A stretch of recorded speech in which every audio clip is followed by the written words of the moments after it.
Several former WWE superstars are currently under contract or appear on weekly TNA wrestling programming. This includes the likes of current TNA World Tag Team Champions, the Hardy Boys, former X Division Champion Mustafa Ali, and former TNA World Heavyweight Champion Nick Nemeth, then known as Dolph Ziggler in WWE, to name just a few. Naturally, this leads to speculation that more ex-WWE superstars could be next to cross the line and appear in the Impact Zone. We'll let you know of 5 names that could be set to join TNA Wrestling that are former WWE superstars in this countdown video.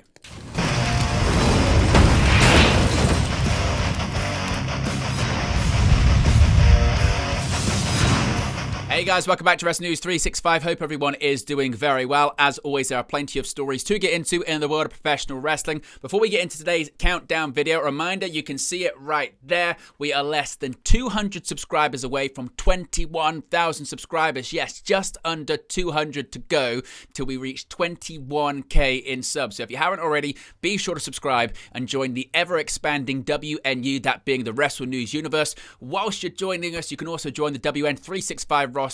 Link is in the video description below. You can also scan the QR code when it appears in the sidebar. Speaking of the sidebar, you can see right there, we're going to be live tonight for the WrestleMania 41 Go Home edition of WWE Monday Night Raw on Netflix. We'll be live 15 minutes before the show goes on the air on the streaming platform around the world. In addition to looking at the sidebar as well, you can see all of the upcoming watch-alongs and post-shows we've got coming up, including tonight's episode of Raw. We've also got the WrestleMania 41 Go Home edition of SmackDown on Friday. We've got NXT Stand and Deliver on Saturday. Both nights of WrestleMania, that being Saturday and Sunday, and the Raw after WrestleMania a week from today. So be sure to join us there and keep an eye out on the sidebar because all upcoming lives, including post-shows and watch-alongs, will appear there once they get sorted. So let's get into today's countdown video. Let's talk about some ex-WWE superstars that could be on their way to TNA. As I mentioned in the intro, TNA currently have several former WWE superstars under contract or appearing on the programming. The Hardys, Mustafa Ali, Nick Nemeth, Matt Cardona, just to name a few. You could go on, you could talk about Zachary Wentz, you could talk about Ash by Elegance, you could talk about so many names that are former WWE stars, either under contract or appearing weekly on Impact.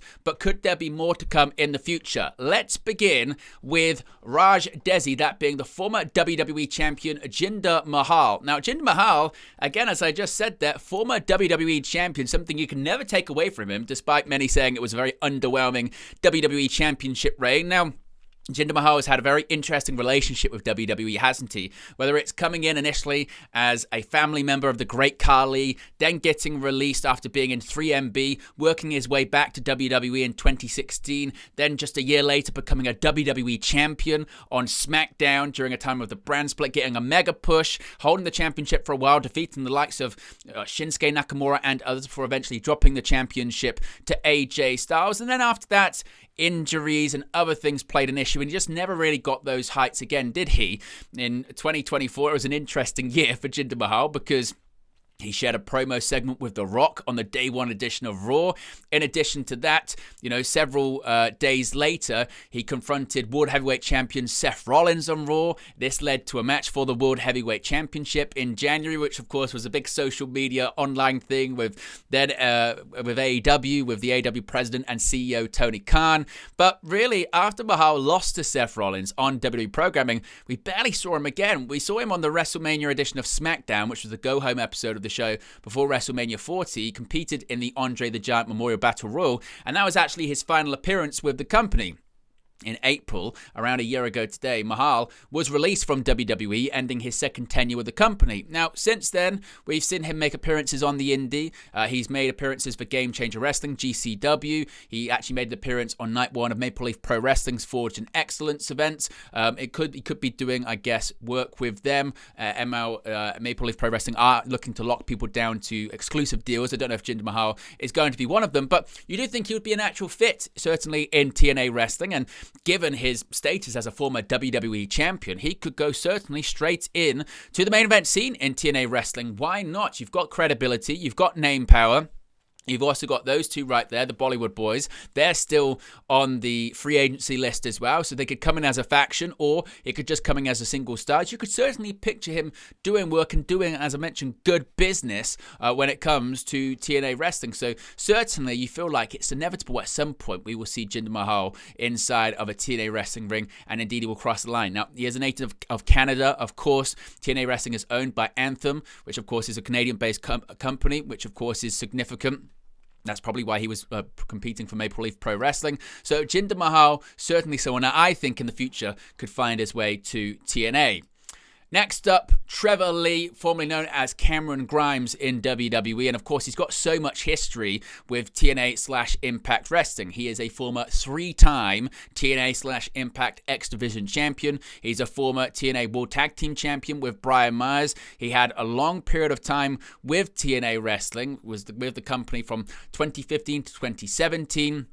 Initially, he was all part of the Team GFW angle. This is when Jeff Jarrett came back to the company and GFW was going to take over, and eventually they merged together. But certainly because of his work in TNA, in Impact Wrestling at the time, in GFW Impact, whatever you want to call it, because of that, he did really, really well and became very, very popular, winning, as I mentioned, the X Division Championship on 3 occasions, having great matches, to the point that when he eventually left TNA and was signed by WWE, it's really his work that he did in TNA that got him his opportunity in WWE. And certainly on the Black and Gold brand during Triple H's tenure with the company, he did well. He was a former $1 million champion, the final ever $1 million champion, involved at the storyline with LA Knight at the time. Went for a couple of different characters, but certainly he was sort of the modern $1 million man, where he won or certainly had this money from investing in crypto and things of that nature, knowing the stock market, so it played off real life.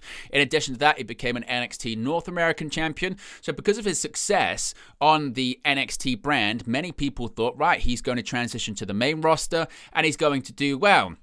Particularly given the fact that Triple H was now in charge of WWE Creative when he was called up, because he was called up to the main roster as part of the 2023 WWE Draft. He was drafted to the SmackDown brand, and he just never really did much of anything.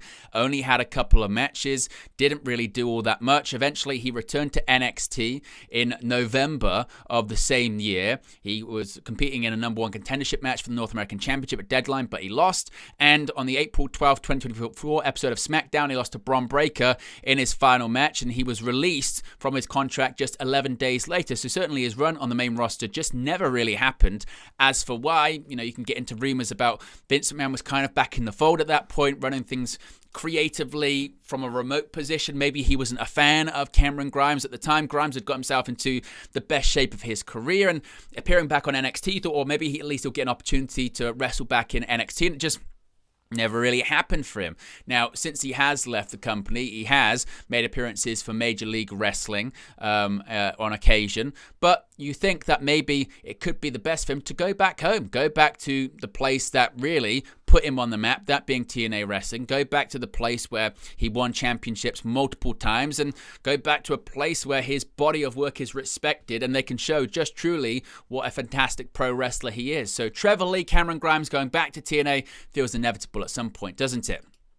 What about Indy Hartwell? Certainly another one where it feels like a bit of a fumble from WWE, because at the time in which she was called up to the main roster from NXT, she was the NXT Women's Champion. Again, this is certainly the really surprising thing. At NXT Stand and Deliver, on the 1st of April in 2023, Indy Hartwell won the NXT Women's Championship in a 6-person ladder match. Now, just after that, she got injured, but as part of that same draft that I talked about there with Trevor Lee, the 2023 WWE Draft, she was drafted to the Raw brand, and because of that, she relinquished the NXT Women's Championship. She only held the title for 31 days. It was the shortest in the title's history, and you thought now with Johnny Gargano, Candice LeRae, and Dexter Lumis all back in WWE, they were going to go back to having the way, and she was going to be involved in that, and she just never really appeared all that much on the main roster. She did challenge for the Women's Tag Team Championships at Elimination Chamber Perth.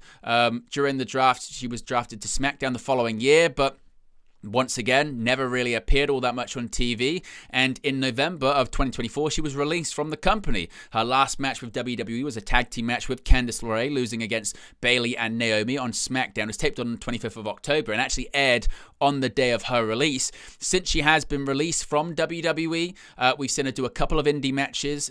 She did a few matches for an Australian promotion, ROW. She won the ROW Women's Championship by defeating Aisha in the main event. Of course, she's from Melbourne in Australia, so she was doing indie shows back home, and if she comes over to the US, there's obviously issues with green cards, visas, etc., etc.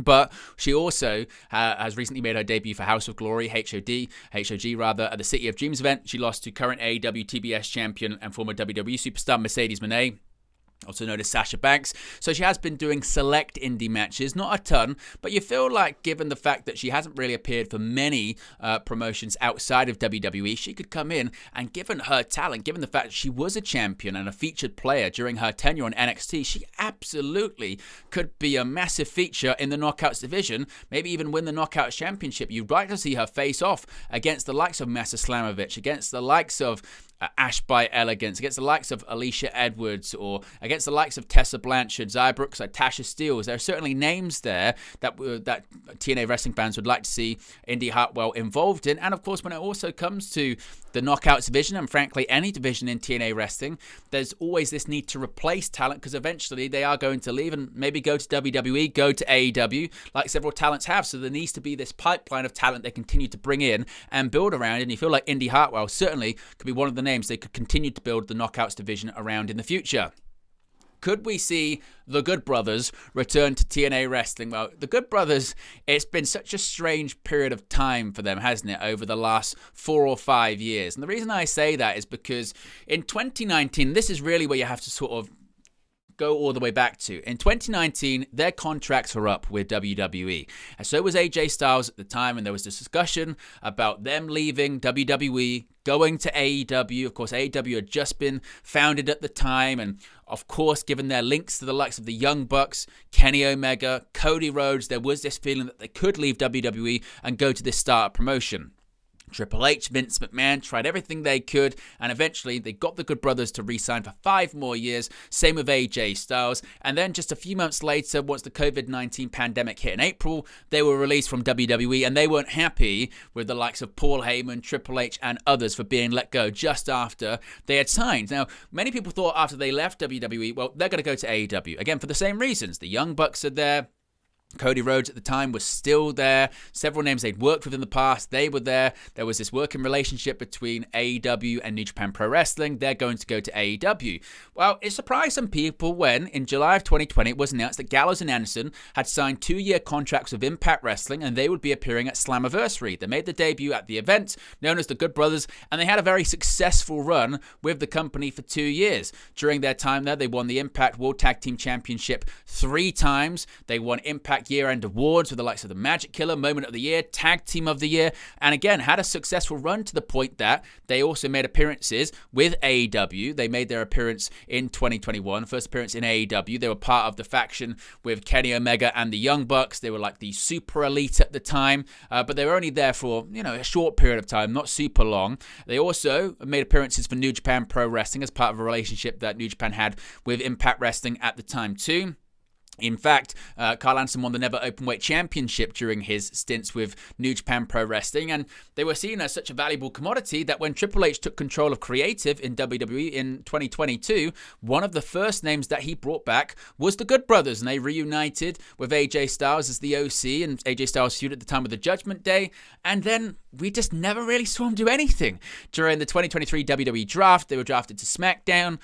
There were injuries that happened along the way. Anderson and Gallows both spent time on the shelf due to injuries, and just before they got released, they were actually doing the majority of their stuff on NXT, WWE's developmental brand. They were on episodes in 2024 and 2025. They actually, turned heel for the first time since 2022, marking their return to NXT. But in February of 2025, this year, they were released from their WWE contracts. Now, at the time, Carl Anderson was on the shelf. He had had surgery. He was going to be missing a significant amount of time. And once again, he holds resentment to WWE for this time releasing him whilst he was injured and he just had surgery. Now, Again, the speculation is they could be going to AEW. The Young Bucks have already teased doing matches with them in New Japan Pro Wrestling, but this is exactly the same situation that happened last time. We thought they're going to AEW, they're going to New Japan, but they ended up in TNA. They've obviously got a good relationship with those in TNA. They've got a good relationship with Anthem, and their reputation, or certainly their value, maybe not their reputation, but their value has taken a hit from not really doing all that much for 3 years. So could they do what they did last time, go to Impact, have a successful run, and then build upon that of whatever they want to do next in their careers? And finally, Bishop Dyer, the former Baron Corbin, who certainly, despite many people during his tenure in WWE saying they didn't like him or he was boring or he's overpushed, he's one of those names now that post-WWE, you realize just actually what a good hand he actually was. And he really had done it all apart from winning a world championship in WWE, hadn't he? He won the United States Championship. He was a former NXT Tag Team Champion, won the Andre the Giant Memorial Battle Royal, won the Dusty Rhodes Tag Team Classic. He was a King of the Ring. He was a Money in the Bank winner. I mean, he had done kind of all. He'd been the authority figure on WWE television. At one point, he was earmarked to win a world championship when he won the Money in the Bank briefcase, but backstage heat in 2017 caused that run not to happen. He actually was defeated by a name also on the list, Jinder Mahal. He was involved in a feud with John Cena at the time, and then at SummerSlam, in the opening match, Cena kind of squashed him in about sort of less than 10 minutes. But when it came to Baron Corbin, of course, he was told that his contract was not going to be picked up by WWE, and his contract was going to expire, and it was not renewed, ending his 12-year tenure with the promotion. Since then, he's changed his name, of course, to Bishop Dyer now on the independent scene, and he's done indies. He's done a match on Game Changer Wrestling that was involved in the Bloodsport match with Josh Barnett.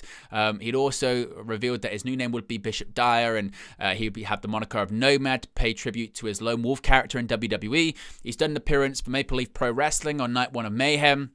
He unsuccessfully challenged Tom Latimer for the NWA World Heavyweights Championship. Night 2, he teamed with Billy Gunn to defeat Latimer and Matt Cardona, who often appears on TNA programming. Recently, he's made appearances for Major League Pro Wrestling, MLW. I don't think he signed to a contract or anything like that.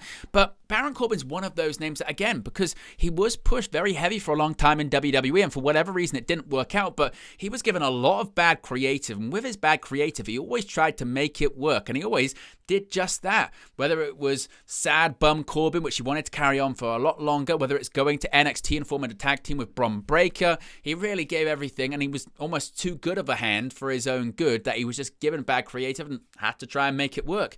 And a bit like someone like Nick Nemeth, who's gone to TNA Wrestling and won a world championship, you could absolutely see Baron Corbin doing just that if indeed he were to cross the line. Now, he has spoken about having maybe a reluctance to sign exclusive contracts or a long-term contract with the company, given the fact that he was with WWE for 12 years. He just wants to kind of play it cool. But that's also something that Nick Nemeth said. And there are concessions to be made all the time when you have contract negotiations. So why couldn't the former Baron Corbin end up in TNA? So there you go, guys. There are 5 names, 5 ex-WWE superstars that could be on their way to TNA Wrestling either in the immediate future or in the long-term future. What do you think of those names? Let me know your thoughts, your hot takes, your opinions in the comment section below. Which ones are more likely than others? Are there any names that I've missed? Let me know your thoughts as always in the comment section below. Be sure to smash a like on the like button. And as you can see right there, we're less than 200 subscribers to go until 21,000. So if you haven't already, be sure to subscribe. Scan the QR code right there, and you can join the WN365 roster and keep an eye out on that sidebar and on the channel for all upcoming watch-alongs, including Monday Night Raw tonight, of course, with a post-show as always. I appreciate everyone for tuning in, and I'll speak to you again very, very soon. Hey guys, thank you for watching, listening, streaming, or however you come across this video today. Be sure to click on the video on the right there to watch our next video, or click the bottom there to subscribe, or the bottom right hand corner. Thank you very much, and I'll speak to you again very soon.